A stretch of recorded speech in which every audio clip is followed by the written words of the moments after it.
Madam, student class 9th political science polling and the counting of votes. The final stage of an election is the day when the voter cast or poll their vote. तो final election वाली date आने के बाद voters क्या होते हैं, अपने polling booth पर जाते हैं और वोट करते हैं. This day is usually called the election day. वो दिन क्या कहलाता है?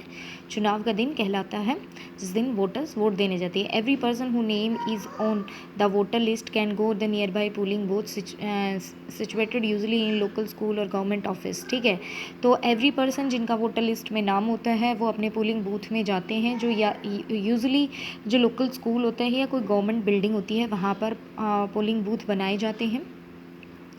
Once the voter goes inside the booth, the election officials identify her, put a mark on finger, allow her cast to on wait. ठीक है, वहाँ पे जाने के बाद बूथ में तो वहाँ पे जो इलेक्शन ऑफिसर्स होता है वो उनकी आइडेंटिटी के लिए उनकी फिंगर पर एक ब्लैक मार्क करता है और उसके बाद वो वोट करते हैं. An agent of each candidate allowed to sit inside the polling booth and ensure what's the voting take place in the fair way. तो जितनी भी अलग अलग पार्टीज़ होती हैं उन कैंडिडेट्स की, ठीक है, या जो कैंडिडेट उठ रहे होते हैं उनके जो एजेंट्स होते हैं वो बैठे रहते हैं वहाँ पोलिंग बूथ में अनसाइड से, ताकि वो देख सकें कि जो वोटिंग है वो बिल्कुल सही तरीके से हो रही है या नहीं हो रही. आगे कहता है earlier the vote use to indicate who had they want to vote और the putting as stamp on the ballot paper. जो पहले वोटिंग सिस्टम होता था वो पहले बेटा बैलेट पेपर पर होता था, जहाँ पे जो कैंडिडेट है, ballot paper is sheet of paper on which the name of the contesting candidate along the party name and the symbol are listed. Important है कि बैलेट पेपर के ऊपर क्या होता था, उस कैंडिडेट का नाम होता था, ठीक है, उस पार्टी का सिंबल जो उसे का सिंबल बना रहता था. नाउ डे अब हम क्या यूज़ कर रहे हैं, इलेक्ट्रॉनिक या ईवीएम, ये फुल फॉर्म के रिगार्डिंग भी आ सकता है. बैलेट पेपर क्या होता है, ठीक है, तो आपने पढ़ लिया है कि ballot paper is sheet of paper on which the name of contesting elections. Now the machine shows the names of the candidate. अब मशीन में ईवीएम में क्या होता है, मशीन्स में name of the candidate and the party symbol, party के name लिखा रहता है उस कैंडिडेट का और सिंबल बनाता है. Independent candidate to have their own symbol. जो भी किसी पार्टी के नहीं होते हैं, इंडिपेंडेंट कैंडिडेट्स होते हैं, उन्हें भी सिंबल्स अलॉटेड किए जाते हैं इलेक्शंस कमीशन ऑफिशल्स के द्वारा, यानी कि चुनाव आयोग के द्वारा. all the voters has to it press and button against the name of the candidate she wants to her vote. और वोट देने के लिए अब ईवीएम में जो भी कैंडिडेट होता है वह उस ईवीएम का बटन प्रेस करता है उसके नाम का और वोट सेलेक्ट हो जाता है. Once the polling is over all the EVM machine sealed and take to. एक बार वोट होने के बाद सभी ईवीएम मशीन्स को क्या कर दिया जाता है, सील कर एंड सिक्योर प्लेस और एक सुरक्षित जगह पे भेज दिया जाता है. A few days later on fix day all EVM are constituencies are open, the vote secured by each candidate are counted. तो एक फिक्स्ड डे में सभी ईवीएम मशीनों को एक निश्चित डेट में क्या किया जाता है, खोला जाता है और सभी कैंडिडेट्स के जो भी वोट आए होते हैं उनको सिक्योर करके उनकी काउंटिंग शुरू कर दिया. एजेंट ऑफ द कैंडिडेट, वहाँ पर भी जो एजेंट्स होते हैं उस कैंडिडेट्स के जो एजेंट्स होते हैं वो वहाँ प्रेजेंट होते हैं ताकि काउंटिंग्स जो है वो अच्छे से हो सके. The candidate who secure the higher number of votes of constituencies declare election. और जिस कैंडिडेट को सबसे ज़्यादा वोट मिलते हैं तो वो क्या कर जाता है, वो एक इलेक्शन में जीत जाता है. In general election usually the counting of votes in all constituencies take place the same day. ठीक है, जनरल इलेक्शंस आमतौर पे जितनी भी कॉन्स्टिट्यूंसीज चुनाव क्षेत्र बनाए जाते हैं उन सभी में एक साथ होते हैं on the same day. And television channel and मतलब ये काउंटिंग के रिगार्डिंग है, जनरल में एक साथ काउंटिंग होती है same day. TV channel, radio, newspaper में उसकी लगातार खबरें आती रहती है. विद इन कुछ घंटों बाद ही रिजल्ट आने के बाद या काउंटिंग होने के बाद रिजल्ट डिक्लेयर हो जाता है और पता चल जाता है कि आने वाली सरकार कौन है जो सरकार बनाई.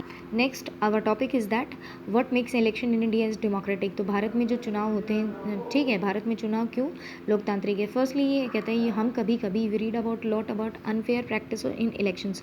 हम चुनाव के में कई बार अनफेयर अनुचित तरीकों या धांधली के बारे में सुनते हैं. Newspaper, television report often pervert such allegation. Newspaper और टेलीविजन में इस तरह के एलिगेशंस लगाए जाते हैं. मोस्ट ऑफ कुछ इस तरह के एलिगेशंस या रिपोर्ट हमें देखने की मिलती है. Inclusive false name and exclusive of the genuine name in the voter list. कि जो वोटर लिस्ट होती है उसमें किसी फर्जी नाम आ गया, गलत नाम हो गया, कि जेन्युइन जो व्यक्ति था उसके असलियत में वो नाम का कोई व्यक्ति है ही नहीं. Miss use of the government facilities and officials by the ruling party. और जो रूलिंग पार्टी होती है उसके द्वारा गवर्नमेंट फैसिलिटीज़ और ऑफिसर्स का के द्वारा गलत तरीके से यूज़ किया बताया जाता है, यानी कि जो रूलिंग पार्टी है वह सरकारी सुविधा और अधिकारियों के दुरुपयोग की बातें सुनने में मिलती है। Next, excessive use of money and rich candidate and big parties.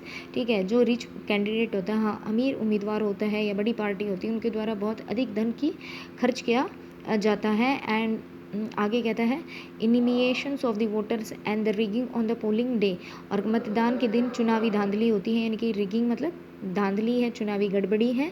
किस दिन? मतदाताओं को डराने मतलब डराने या उनको धमकाने या फर्जी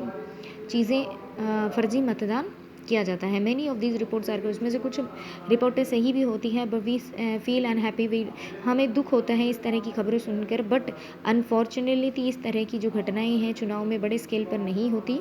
that become clearly if ask A basic question, अगर हम बेसिक क्वेश्चन उठाएं, कैन वी ए पार्टी, क्या कोई भी पार्टी या कोई भी शक्तिशाली लोग बिना पॉपुलर सपोर्ट के क्या वो इलेक्शन में चुनाव में जीत का जन समर्थन हासिल कर सकता है? लेकिन नहीं हो सकता है इस तरह का। But this a vital question, ये अपने आप में एक महत्वपूर्ण सवाल है। Let us carefully examine expect of this question, तो इसको बिल्कुल जानेंगे, इस क्वेश्चन का आंसर जानने का प्रयास करेंगे। इंडिपेंडेंट इलेक्शंस कमीशन, जो चुनावी आयोग है हमारा, ठीक है, जो चुनाव आयोग है वो एकदम स्वतंत्र है। One simple way to checking whether elections are fair or not are look who conduct the election, सबसे पहले चेक करने का है कि चुनाव पक्ष हुए या नहीं से जांचने का सरल तरीका है ये देखना है कि उनका संचालन कौन करता है, यानी कि ये देखना कि जो इलेक्शंस जो करवा रहा है वो अच्छे से किसने कंडक्ट कराए हैं, क्या सही तरीके से हुए हैं, या उनको करवाने वाला व्यक्ति क्या है।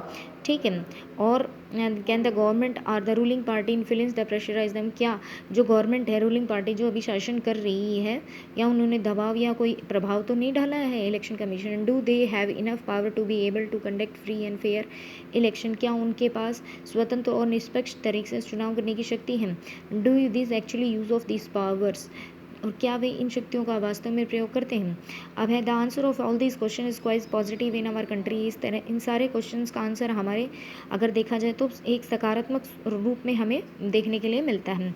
In our country election are conducted to be independent, underline करके चलना बेटा, independent and very powerful election commissions, E C मतलब इलेक्शन कमीशन, जो हमारे यहाँ पे इलेक्शंस कराए जाते हैं वो बिल्कुल स्वतंत्र और ताकतवर एक चुनाव आयोग के द्वारा कराए जाते हैं। ठीक है, ताकतवर चुनाव आयोग के द्वारा कराए जाते हैं। ठीक है, it enjoy the same kind of independent that the judiciary enjoy, ये भी एक तरह की स्वतंत्र तरह से काम करते हैं, जिस तरह हमारी जो न्यायपालिका है, जुडिशरी है, वो स्वतंत्र तरीके से काम करती है।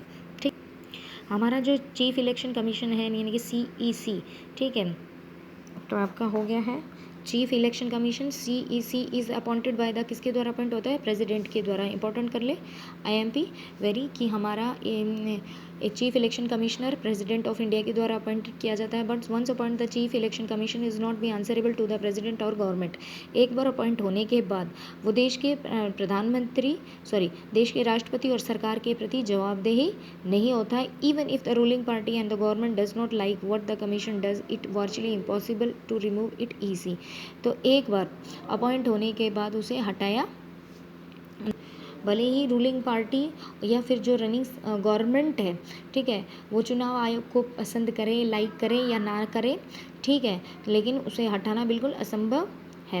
Very clearly election commission is the world has such wide ranging power of the election commission in India, तो इस तरह बिल्कुल हो गया, दुनिया में शायद ही ऐसा चुनाव आयोग हो, भारत की चुनाव आयोग जितने अधिकार प्राप्त हो, यानी कि जितने अधिकार हमारे चुनाव आयोग को यानी कि इलेक्शन कमीशन को, इतने शायद किसी और इलेक्शन वर्ल्ड में किसी और इलेक्शन को शायद नहीं हो।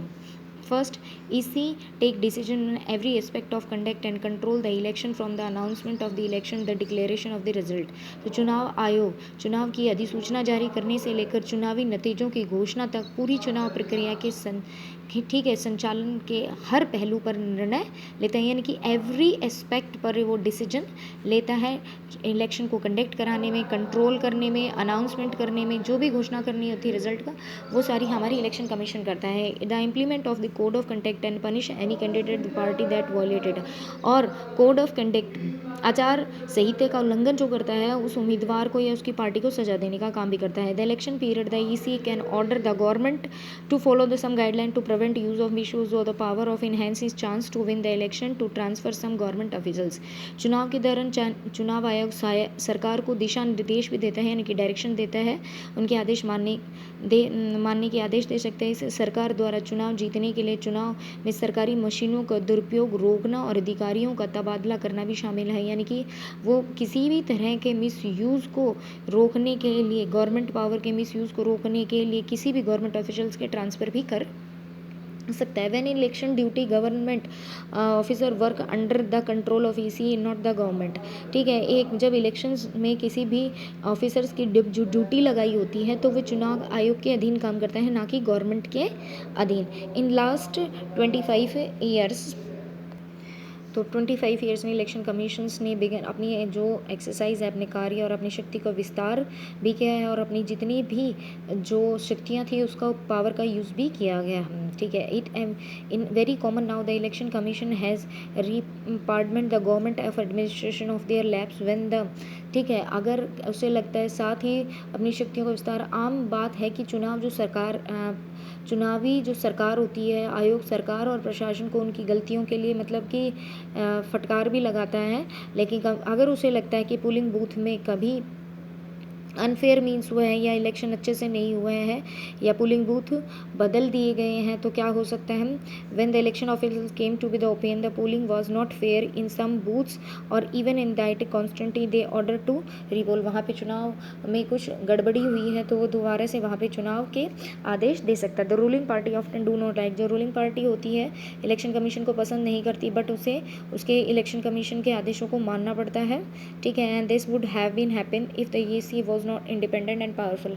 अगर इलेक्शन कमीशन स्वतंत्र नहीं और शक्तिशाली नहीं होता तो क्या स्वतंत्र तरीकों से चुनाव संभव हो पाता या संभव नहीं था। नहीं होता तो ये जो स्वतंत्र और शक्तिशाली नहीं होता तो ये संभव नहीं था कि जो अनफेयर तरीकों से लोग विन करके आ जाते।